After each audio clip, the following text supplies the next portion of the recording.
नमस्कार. महाराष्ट्रातील विविध क्षेत्रातील बातम्या झटपट आपल्या मोबाईलवर पाहण्यासाठी लगेचच सबस्क्राइब करा राष्ट्रशक्ती लाईव्ह न्यूज आणि सोबत बेल आयकॉन प्रेस करायला विसरू नका. ढोलवादन म्हणजे शक्तीचा साध, भक्तीचा नाद आणि जनतेचा आवाज आहे. तर या सगळ्या विषयामध्ये महाराष्ट्रातल्या सगळ्या माझ्या समाजामध्ये मोठ्या प्रमाणात सहभाग नोंदवून हा कार्यक्रम यशस्वी करायचा आहे. पुण्यश्लोक अहिल्यादेवींच्या जयंतीच्या निमित्तानं आता वर्षभर कार्यक्रम होणार आहेत.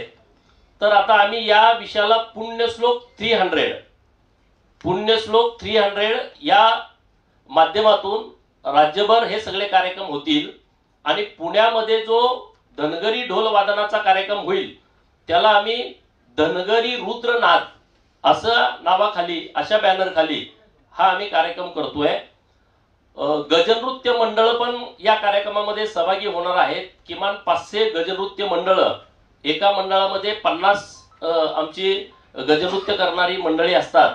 असे 500 गजनृत्य मंडळ ही पण या कार्यक्रमाला येणार आहेत.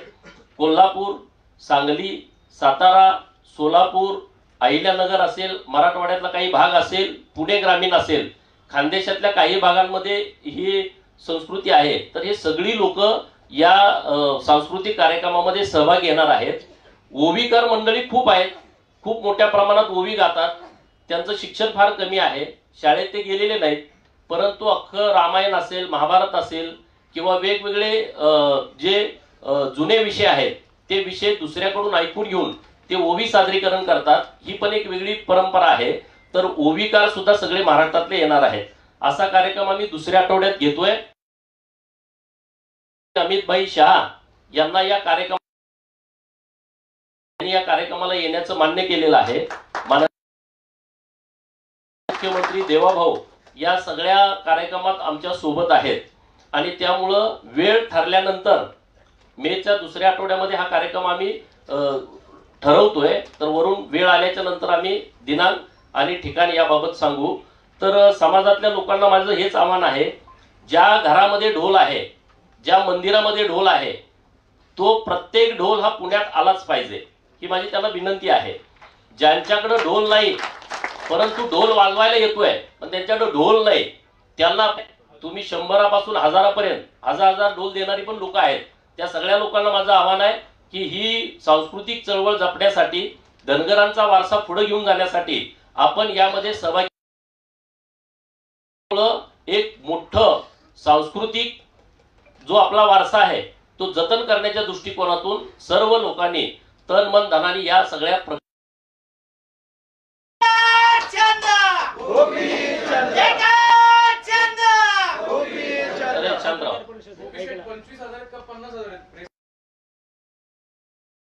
आकडा वाढव ते देतो, ते दुरुस्त करून देतो.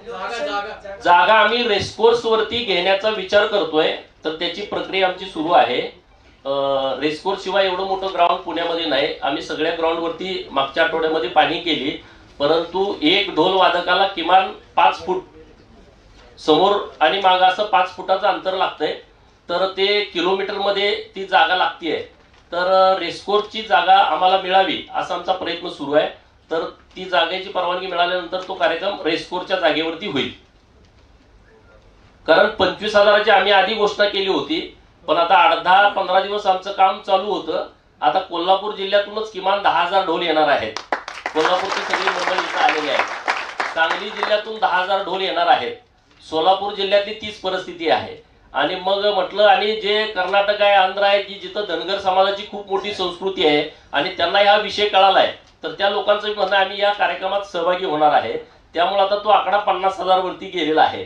आता ते लोकांना पटन आहे कसं काय होणार आहे, पण ते शक्य आहे. आणि असा कार्यक्रम कुठंच होऊ शकत नाही. तो फक्त धनगरच करू शकतात. हे वर्ल्ड रेकॉर्ड धनगरच करतील.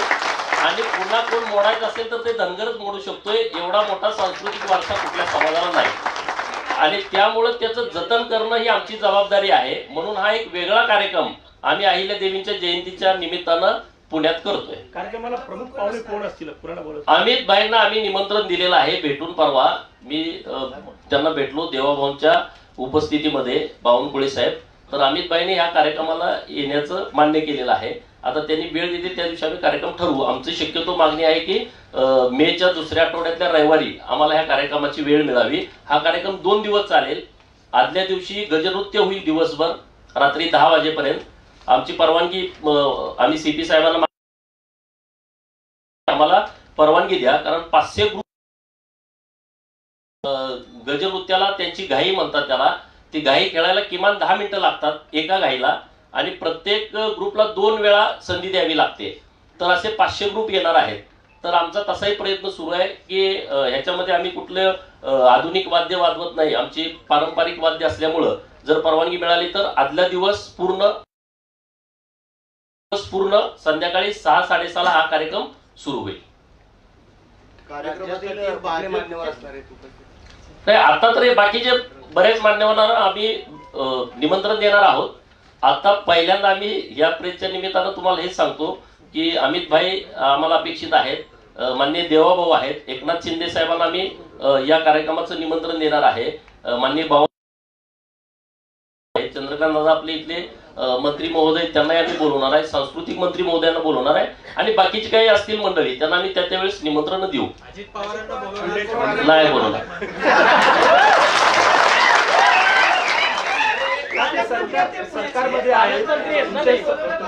हा सरकारचा कार्यक्रम नाही, हा धनगरांचा कार्यक्रम आहे. धनगरांनी ठरवलेला कार्यक्रम आहे. सरकारचं कुठलंही मदत घेऊन हा आम्ही कार्यक्रम करत नाही. हा पूर्ण धनगर समाजाचा कार्यक्रम. अरे तो बघा एक रचनात्मक आम्ही कार्यक्रम करायला लागलोय. हा पार्ट किरकोळ आहे, तो विषय तुम्ही प्लीज विचारू नका. हा काय राजकीय आपला विषय नाही.